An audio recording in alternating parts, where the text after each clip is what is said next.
ভারতে এমন একটি মহিষ রয়েছে যে মহিষ প্রতিদিন সন্ধ্যাবেলা ৩ লিটার মদ পান করে। মদ ছাড়া তার প্রতিদিন চলেই না, তাও যে কোনো ব্র্যান্ডের অ্যালকোহল নয়, একদম নামি দামি ব্র্যান্ডের অ্যালকোহল হতে হবে। এমনকি এই মহিষটির ওজন সম্পূর্ণ ২ টন। এর মালিক খুব আদর করে এই মহিষটিকে অ্যালকোহল পান করিয়ে দেন। আর এই মহিষটির নাম হচ্ছে সুলতান। এটি মূলত ভারতের হরিয়ানা প্রদেশের একটি বড় মহিষ। সম্পূর্ণ এই মহিষটির দাম ২১ কোটি টাকা।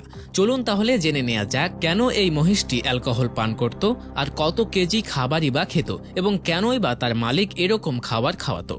যে মহিষের কথা বলছিলাম সেই মহিষটির নাম হচ্ছে সুলতান। প্রতিদিন তার খাবারের তালিকায় ছিল দুধ এবং ঘি। যে মহিষ দুধ দিত, উল্টো সেই মহিষকেই দুধ এবং ঘি খাওয়ানো হতো। রোজ সন্ধ্যায় চলত সুরাপানও।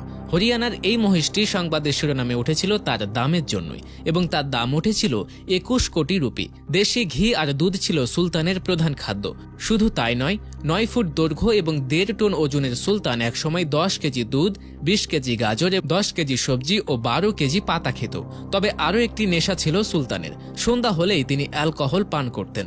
সুলতানের এত চাহিদা ছিল মূলত তার স্প্যামের জন্য। তার মালিক নরেশের দাবি, সুলতানের এগুলো বিক্রি করে সারা বছর তিনি লক্ষ লক্ষ টাকা আয় করতেন। বছরে সুলতানের ৩০,০০০ ডোজ এগুলো বিক্রি করা হতো। প্রতি ডোজের দাম ছিল ৩০৬ টাকা। এ কারণে সুলতানের ছিল এত বিপুল চাহিদা। রাজস্থানের পশু মেলায় সুলতানের দাম উঠেছিল ২১ কোটি টাকা, কিন্তু তার মালিক নরেশ জানান সুলতান তার সন্তানের মতো, তাই এতগুলো দাম দিয়েও তিনি তাকে বিক্রি করতে পারবেন না।